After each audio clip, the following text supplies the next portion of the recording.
Hello, everyone. For John Leone, Mike Joseph, we are behind the mic.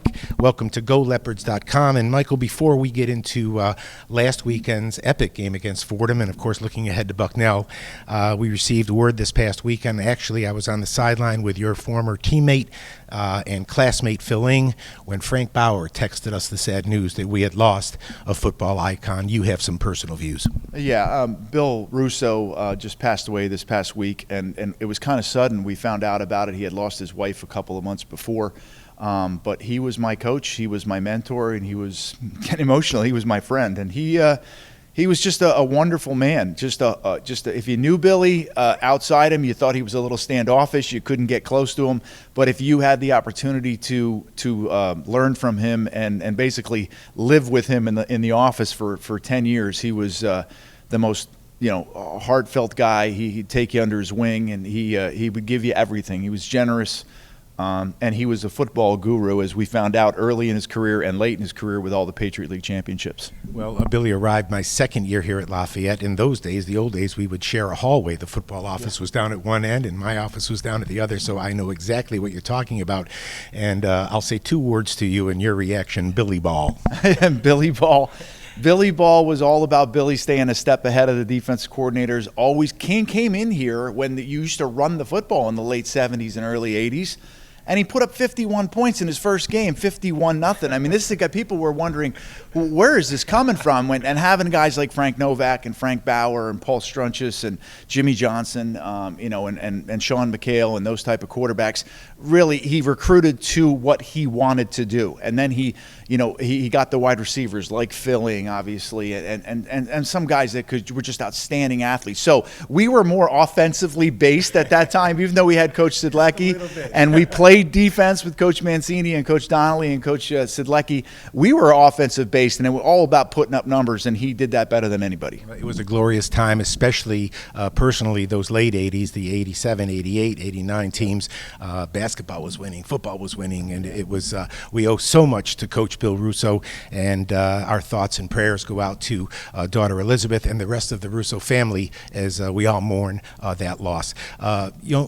Michael, we're talking a little bit about Billy Ball, and it seems like a perfect segue into last weekend's game, a 42-41 loss, albeit a loss to Fordham, two heavyweights going at it, but still a loss. So my question to you as a former player, as a former coach, how do you, an entertaining game, how do you digest that kind of loss?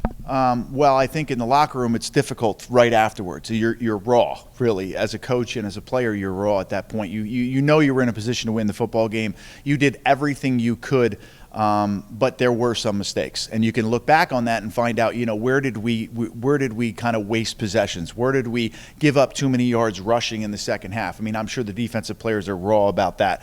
But there were chances for Lafayette. So you move on. Obviously, it's a great film to watch if you're from either side of the ball to get things corrected. But you got to look at a freshman quarterback that threw for 350 yards. He made throws that we were just amazed at. And then to have the receivers we have, the offensive line was solid. They ran the ball. Selwyn Simpson was solid.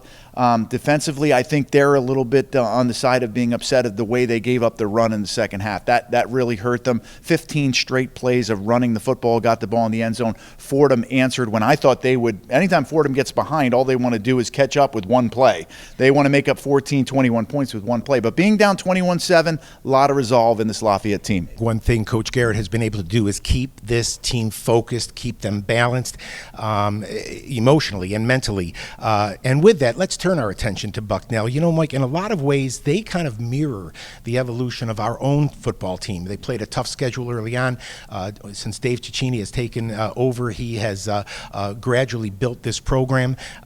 They had a great win. After 3 losses, they had a great win. Anytime you can knock off an Ivy opponent, it's a big deal. And they handled Cornell last weekend 21-10. Yeah, they did, and they did it at home. And I think Dave Cicchini is an up-and-coming coach. He's terrific, had a great career at Valparaiso. Probably didn't have have the wins and losses he wanted to, and probably should be in the Patriot League as a head coach somewhere, and he ends up at Bucknell. So he's doing all the right things. He's got a familiar name in Stempfenfelter playing quarterback there. I think we remember him from his Lehigh days, Scott Stempfenfelter. This is his son, and he's playing at Bucknell, so you know that it's kind of hand in hand.